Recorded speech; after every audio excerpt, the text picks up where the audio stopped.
எசேக்கியேல் 3ஆம் அதிகாரம். பின்பு அவர் என்னை நோக்கி, மனுபுத்திரனே, நீ காண்கிறதை புசி, இந்த சுருளை நீ புசித்து இஸ்ரவேல் சந்ததியாரிடத்தில் போய் அவர்களோட பேசு என்றார். அப்படியே என் வாயை திறந்தேன். அப்பொழுது அவர் அந்த சுருளை எனக்கு புசிக்க கொடுத்து, மனுபுத்திரனே, நான் உனக்கு கொடுக்கிற இந்த சுருளை நீ உன் வயிற்றிலே உட்கொண்டு அதனால் உன் குடல்களை நிரப்புவாயாக என்றார். அப்பொழுது நான் அதை புசித்தேன்.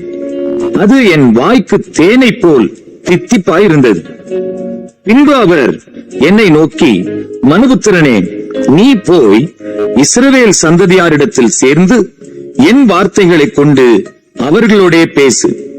விளங்காத பேச்சும் கடினமான பாஷையுமுள்ள ஜனத்தண்டைக்கு அல்ல, இஸ்ரவேல் சந்ததியாரிடத்திற்கே நீ அனுப்பப்படுகிறாய். விளங்காத பேச்சும் தாங்கள் சொல்லும் வார்த்தைகளை நீ அறியாத கடினமான பாஷையும் உள்ள அநேகமான ஜனங்களிடத்திற்கு நீ அனுப்பப்படவில்லை. நான் அவர்களிடத்திற்கு உன்னை அனுப்பினாலும் அவர்கள் உனக்கு செவி கொடுப்பார்களோ? இஸ்ரவேல் வீட்டாரோவெனில் உனக்கு செவி கொடுக்க மாட்டார்கள். எனக்கே செவி கொடுக்க மாட்டோம் என்கிறார்களே. இஸ்ரவேல் வம்சத்தார் அனைவரும் கடினமான நெற்றியும் முரட்டாட்டமுள்ள இருதயமும் உள்ளவர்கள்.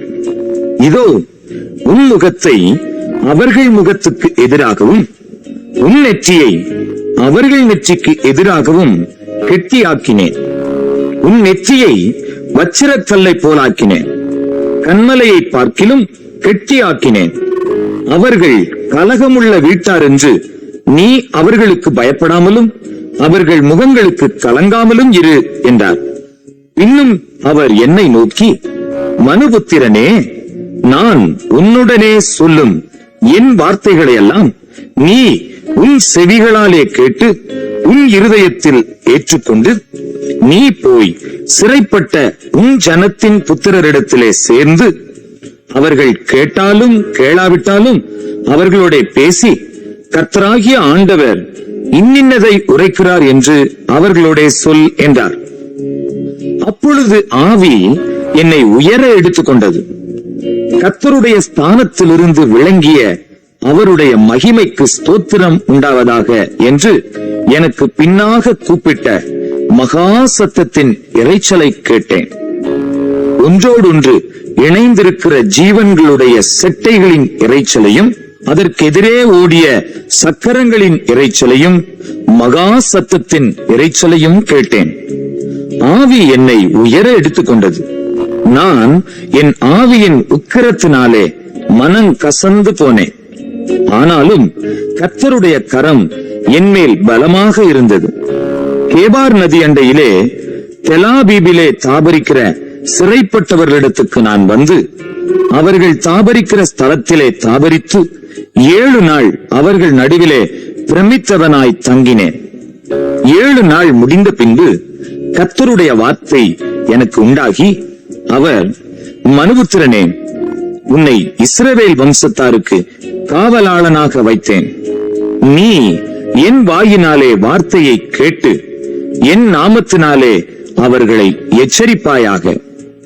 சாகவே சாவாய் என்று நான் துன்மார்க்கனுக்கு சொல்லுகையில் நீ துன்மார்க்கனை தன் துன்மார்க்கமான வழியில் இராதபடிக்கு எச்சரிக்கும்படியாகவும் அவனை உயிரோடே காக்கும்படியாகவும் அதை அவனுக்கு சொல்லாமலும் நீ அவனை எச்சரிக்காமலும் இருந்தால் அந்த துன்மார்க்கன் தன் துன்மார்க்கத்திலே சாவான்.